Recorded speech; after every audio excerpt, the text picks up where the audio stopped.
ಸ್ನೇಹಿತರೆ UPSC ಅಲ್ಲಿ ಖಾಲಿ ಇರತಕ್ಕಂತ ಹುದ್ದೆಗಳ ನೇಮಕಾತಿ ಬಗ್ಗೆ ಇವತ್ತಿನ ಈ ಒಂದು ವಿಡಿಯೋದಲ್ಲಿ ಪ್ರತಿಯೊಂದನ್ನು ಕೂಡ ವಿವರವಾಗಿ ನೋಡೋಣ. ಅದೇ ರೀತಿ ಒಂದು ವಿಡಿಯೋನ ಯಾರಾದ್ರೂ ಹೊಸದಾಗಿ ನೋಡ್ತಿದ್ರೆ ಸಬ್ಸ್ಕ್ರೈಬ್ ಮಾಡ್ಕೊಳ್ಳಿ. ಇಲ್ಲಿ ಮೊದಲಾಗಿ UPSC ಅಂದ್ರೆ ಏನಂತ ನಮಗೆ ಇವರಿಗೆ ತಿಳಿಸಿಕೊಡ್ತೀನಿ. ಯೂನಿಯನ್ ಪಬ್ಲಿಕ್ ಸರ್ವಿಸ್ ಕಮಿಷನ್ ಅಂತ ಅರ್ಥ ಆಗಿರುತ್ತೆ. ಯಾವ ಒಂದು ಡಿಪಾರ್ಟ್ಮೆಂಟ್ ಗಳಲ್ಲಿ ಒಂದು ಹುದ್ದೆಗಳು ಕರೆಯುವಂತಾಗ ಇವರಿಗೆ ತಿಳಿಸಿಕೊಡ್ತೀನಿ. ನ್ಯಾಷನಲ್ ಡಿಫೆನ್ಸ್ ಅಕಾಡೆಮಿ ಮತ್ತು ನೆವಲ್ ಅಕಾಡೆಮಿ ಎಕ್ಸಾಮಿನೇಷನ್ ಅಲ್ಲಿ ಈ ಒಂದು ಹುದ್ದೆಗಳ ಖಾಲಿ ಇರತಕ್ಕಂಥದ್ದು. ಇಲ್ಲಿ ಖಾಲಿ ಇರತಕ್ಕಂತ ಹುದ್ದೆಗೆ ಸಂಬಂಧಪಟ್ಟಂತೆ ಅರ್ಜಿನ ಸಲ್ಲಿಸೋ ಪ್ರಾರಂಭ ದಿನಾಂಕ ಬಂದ್ಬಿಟ್ಟು 15/5/2024 ಸ್ಟಾರ್ಟ್ ಆಗಿದೆ. ಇನ್ನ ಅರ್ಜಿನ ಸಲ್ಲಿಸೋ ಕೊನೆಯ ದಿನಾಂಕ ಬಂದ್ಬಿಟ್ಟು 4/6/2024 ತನಕ ನೀವು ಇಲ್ಲಿ ಅಪ್ಲಿಕೇಶನ್ ಹಾಕಬಹುದಾಗಿರುತ್ತೆ. ಇನ್ನ ಯಾವ ರೀತಿ ಅಪ್ಲಿಕೇಶನ್ ಹಾಕ್ಬೇಕಂದ್ರ ಆನ್ಲೈನ್ ಮೂಲಕ ನೀವು ಇಲ್ಲಿ ಅಪ್ಲಿಕೇಶನ್ ಹಾಕಬಹುದು. ಇನ್ನ ಈ ಒಂದು ಅಪ್ಲೈ ಲಿಂಕ್ ಕೂಡ ನಮ್ಮ ಟೆಲಿಗ್ರಾಮ್ ಗ್ರೂಪ್ ಅಲ್ಲಿ ಹಾಕಿರ್ತೀನಿ. ಎಲಿಜಿಬಲ್ ಆಗಿರ್ತಕ್ಕಂಥ ಅಭ್ಯರ್ಥಿಗಳು ಆ ಒಂದು ಲಿಂಕ್ ಮೇಲೆ ಕ್ಲಿಕ್ ಮಾಡ್ಕೊಂಡು ಅರ್ಜಿನ ಸಲ್ಲಿಸಬಹುದು. ಇನ್ನ ಅರ್ಜಿನ ಸಲ್ಲಿಸೋದಕ್ಕೆ ಯಾರೆಲ್ಲ ಎಲಿಜಿಬಲ್ ಆಗಿರ್ತಾರ ಅದ್ರ ಬಗ್ಗೆ ನಿಮ್ಗೆ ಇವರಿಗೆ ತಿಳಿಸಿಕೊಡ್ತೀನಿ.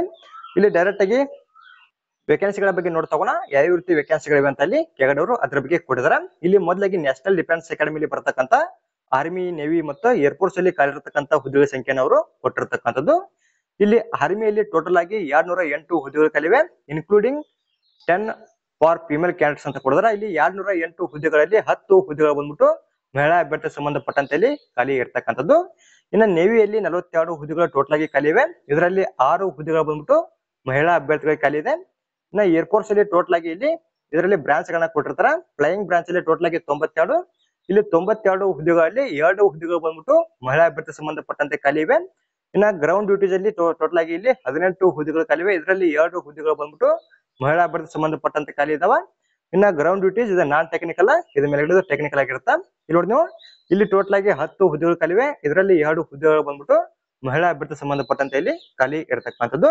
ಇದು ನ್ಯಾಷನಲ್ ಡಿಫೆನ್ಸ್ ಅಕಾಡೆಮಿಲಿ ಖಾಲಿರತಕ್ಕಂಥ ಹುದ್ದೆಗಳ ಲಿಸ್ಟ್ ಆಗಿರುತ್ತೆ. ಇನ್ನ ಎರಡದಾಗಿ naval academy 10+2 cadet entry scheme ಅಂತ ಕೊಡಿದ್ರೆ ಇಲ್ಲಿ ಟೋಟಲ್ ಆಗಿ 34 ಹುದ್ದೆಗಳು ಖಾಲಿವೆ. ಇಲ್ಲಿ 5 ಹುದ್ದೆಗಳು ಬಂದ್ಬಿಟ್ಟು ಇದರಲ್ಲಿ ಮಹಿಳಾ ಅಭ್ಯರ್ಥಿ ಸಂಬಂಧಪಟ್ಟಂತೆ ಖಾಲಿ ಇರತಕ್ಕಂಥದ್ದು. ಇನ್ನೊಂದು UPSC ಅಲ್ಲಿ ಖಾಲಿರತಕ್ಕಂಥ ಒಟ್ಟು ಹುದ್ದೆಗಳ ಸಂಖ್ಯೆ ಬಂದ್ಬಿಟ್ಟು ಅಂದ್ರೆ NDA 2 ಹುದ್ದೆಗಳ ಸಂಖ್ಯೆ ಬಂದ್ಬಿಟ್ಟು 404 ಹುದ್ದೆಗಳು ಟೋಟಲ್ ಆಗಿ ಇಲ್ಲಿ ಖಾಲಿ ಇರತಕ್ಕಂಥದ್ದು. ಇನ್ನ ಇಲ್ಲಿ ಅರ್ಜಿನ ಸಲ್ಲಿಸೋದಕ್ಕೆ ಯಾವ ರೀತಿ ಕ್ವಾಲಿಫಿಕೇಶನ್ ಆಗಿರುತ್ತೆ ಅಂತ ಅನ್ಕೊಂಡು ನಿಮ್ಗೆ ಇವರಿಗೆ ತಿಳಿಸ್ಕೊಡ್ತೀನಿ. ಅದಕ್ಕೂ ಮುಂಚೆ ಇಲ್ಲಿ ಅವರು ಒಂದು ಎಕ್ಸಾಮಿನೇಷನ್ ಸೆಂಟರ್ ಬಗ್ಗೆ ಕೂಡ ಕೊಟ್ಟಿದ್ದಾರೆ. ಇಲ್ಲಿ ಎಕ್ಸಾಮಿನೇಷನ್ ಸೆಂಟರ್ ಎಲ್ಲೆಲ್ಲಿ ಬರ್ತಂದ್ರೆ ನಮ್ಮ ಕರ್ನಾಟಕ ರಾಜ್ಯದಲ್ಲಿ ಬೆಂಗಳೂರು ಕೂಡ ಇದೆ, ನಂತರ ಧಾರವಾಡ ಇದೆ, ನಂತರ ಇಲ್ಲಿ ಮೈಸೂರಿನ ಕೂಡ ಅವರು ಕೊಟ್ಟಿರತಕ್ಕಂಥದ್ದು. ಇಲ್ಲಿ ಬೆಂಗಳೂರು, ಧಾರವಾಡ ಇದೆ, ನಂತರ ಇಲ್ಲಿ ಕೆಳಗಡೆ ಮೈಸೂರಿನ ಕೂಡ ಅವರು ಕೊಟ್ಟಿರತಕ್ಕಂಥದ್ದು. ನಮ್ಮ ಕರ್ನಾಟಕದಲ್ಲಿ ಬರ್ತಕ್ಕಂಥ ಎಕ್ಸಾಮಿನೇಷನ್ ಸೆಂಟರ್ ಗಳ ಆಗಿರುತ್ತೆ. ನಮ್ಮ ಕರ್ನಾಟಕದವರು ಕೂಡ ಇಲ್ಲಿ ಅರ್ಜಿನ ಸಲ್ಲಿಸಬಹುದು.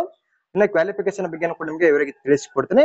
ಅದಕ್ಕೂ ಮುಂಚೆ ಅವರು ವಯೋಮಿತಿ ಬಗ್ಗೆ ಕೂಡ ಕೊಟ್ಟಿದ್ದಾರೆ. ಇಲ್ಲಿ ವಯೋಮಿತಿ ಎಷ್ಟು ಇರ್ಬೇಕಂದ್ರೆ ಇಲ್ಲಿ ಡೈರೆಕ್ಟ್ ಆಗಿ ಅವರು ಬರ್ನ್ ಬಿಟ್ಟಿನ ಬಗ್ಗೆ ಕೊಟ್ಟಿದ್ದಾರೆ. ಇಲ್ಲಿ ನೋಡಿ ಕರೆಕ್ಟ್ ಆಗಿ ಚೆಕ್ ಮಾಡ್ಕೋಬೇಕು. 2 ಜನವರಿ 2006ರಿಂದ 1 ಜನವರಿ 2009 ಒಳಗಡೆ ಜನಿಸಿರ್ತಕ್ಕಂಥ ಅಭ್ಯರ್ಥಿಗಳಲ್ಲಿ ಅರ್ಜಿನ ಸಲ್ಲಿಸಬಹುದು. ಯಾರೆಲ್ಲ ಇಲ್ಲಿ ಕೊಟ್ಟಿರತಕ್ಕಂಥ ಒಂದು ಇಸ್ವಿ ಒಳಗಡೆ ಜನಿಸಿರ್ತಾರೆ ನೀವು ಮಾತ್ರ ಇಲ್ಲಿ ಅಪ್ಲಿಕೇಶನ್ ಹಾಕಬಹುದು. ಅದು ಕೂಡ ಮುಖ್ಯವಾಗಿ ಅನ್ಮ್ಯಾರಿಡ್ ಮೇಲ್ ಮತ್ತು ಅನ್ಮ್ಯಾರಿಡ್ ಫಿಮೇಲ್ ಕ್ಯಾಂಡಿಡೇಟ್ಸ್ ಮಾತ್ರ ಇಲ್ಲಿ ಅಪ್ಲಿಕೇಶನ್ ಹಾಕಬಹುದಾಗಿರುತ್ತೆ. ಅದ್ರ ಬಗ್ಗೆ ಕೂಡ ಅವರು ಡೈರೆಕ್ಟ್ ಆಗಿ ಇಲ್ಲಿ ಕೊಟ್ಟಿದ್ದಾರೆ. ಇನ್ನು ವಯೋಮಿತಿ ಬಗ್ಗೆ ನಿಮಗೆ ಗೊತ್ತಾಗಿದೆ ಅಂತ ಅನ್ಕೋತೀನಿ. ಇಲ್ಲಿ ಕೊಟ್ಟಿರ್ತಕ್ಕಂಥ ಬರ್ನ್ ಬಿಟ್ಟಿನೊಳಗೆ ಜನಿಸಿರ್ತಕ್ಕಂಥ ಅಭ್ಯರ್ಥಿ ಮಾತ್ರ ಇಲ್ಲಿ ಅಪ್ಲಿಕೇಶನ್ ಹಾಕಬಹುದು. ಇನ್ನ ಇವಾಗ ಕ್ವಾಲಿಫಿಕೇಶನ್ ಯಾವ ರೀತಿ ಆಗಿರಪ್ಪ ಅಂತ ನೋಡ್ತಾ ಹೋಗೋಣ. ಇಲ್ಲಿ ಕೆಳಗಡೆ ಅವರು ಒಂದು ಕ್ವಾಲಿಫಿಕೇಶನ್ ಬಗ್ಗೆ ಕೂಡ ಕೊಟ್ಟಿರತಕ್ಕಂಥದ್ದು.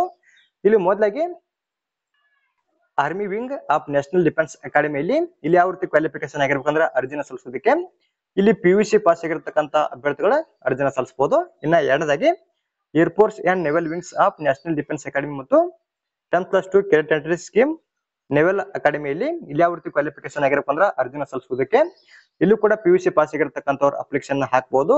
ಆದ್ರೆ ಇಲ್ಲಿ PUC ಅಲ್ಲಿ ಯಾರೆಲ್ಲ ಫಿಸಿಕ್ಸ್, ಕೆಮಿಸ್ಟ್ರಿ ಮತ್ತು ಮ್ಯಾಥಮೆಟಿಕ್ಸ್ ಸಬ್ಜೆಕ್ಟ್ ಒಂದಿಗೆ ಪಾಸ್ ಆಗಿರ್ತಾರೆ ನೀವು ಮಾತ್ರ ಇಲ್ಲಿ ಅರ್ಜಿನ ಸಲ್ಲಿಸಬಹುದು ಈ ಒಂದು ಅಕಾಡೆಮಿ ಅಥವಾ ಈ ಒಂದು ಡಿಪಾರ್ಟ್ಮೆಂಟ್ ಗಳಲ್ಲಿ. ಇನ್ನು ಮೇಲ್ಗಡೆ ಡೈರೆಕ್ಟ್ ಆಗಿ ಇಲ್ಲಿ PUC ಪಾಸ್ ಆಗಿದ್ರೆ ಸಾಕು, ಡೈರೆಕ್ಟ್ ಆಗಿ ನೀವು ಇಲ್ಲಿ ಅಪ್ಲಿಕೇಶನ್ ಹಾಕಬಹುದು. ಆರ್ಟ್ಸ್, ಕಾಮರ್ಸ್ ಆಗಿರ್ತಕ್ಕಂಥವ್ರು ಇಲ್ಲಿ ಮೇಲ್ಗಡೆ ಕೊಟ್ಟಿರ್ತಕ್ಕಂಥ army wing of national defence ಅಕಾಡೆಮಿಯಲ್ಲಿ ಅರ್ಜಿನ ಸಲ್ಲಿಸಬಹುದಾಗಿರುತ್ತೆ. ಇನ್ನ ಯಾರೆಲ್ಲ PUC ಅಲ್ಲಿ ಮ್ಯಾಥಮೆಟಿಕ್ಸ್, ಫಿಸಿಕ್ಸ್ ಮತ್ತು ಕೆಮಿಸ್ಟ್ರಿ ಒಂದಿಗೆ ಪಾಸ್ ಆಗಿರ್ತಾರೆ ನೀವು ಇಲ್ಲಿ ಕೊಟ್ಟಿರ್ತಕ್ಕಂಥ ಒಂದು ಅಕಾಡೆಮಿಗಳಲ್ಲಿ ಅಪ್ಲಿಕೇಶನ್ ಹಾಕಬಹುದು. ಯಾರೆಲ್ಲ ಇಲ್ಲಿ ಅರ್ಜಿನ ಸಲ್ಲಿಸಬೇಕಂತ ಅನ್ಕೊಂಡಿರ್ತೀರಿ ಇಲ್ಲಿ ಕೆಳಗಡೆ ಕೊಟ್ಟಿರ್ತಕ್ಕಂಥ ಒಂದು ಕ್ವಾಲಿಫಿಕೇಶನ್ ಬಗ್ಗೆ ಸರಿಯಾಗಿ ಚೆಕ್ ಮಾಡ್ಕೊಂಡು ನೀವು ಇಲ್ಲಿ ಅರ್ಜಿನ ಸಲ್ಲಿಸಬಹುದಾಗಿರುತ್ತೆ.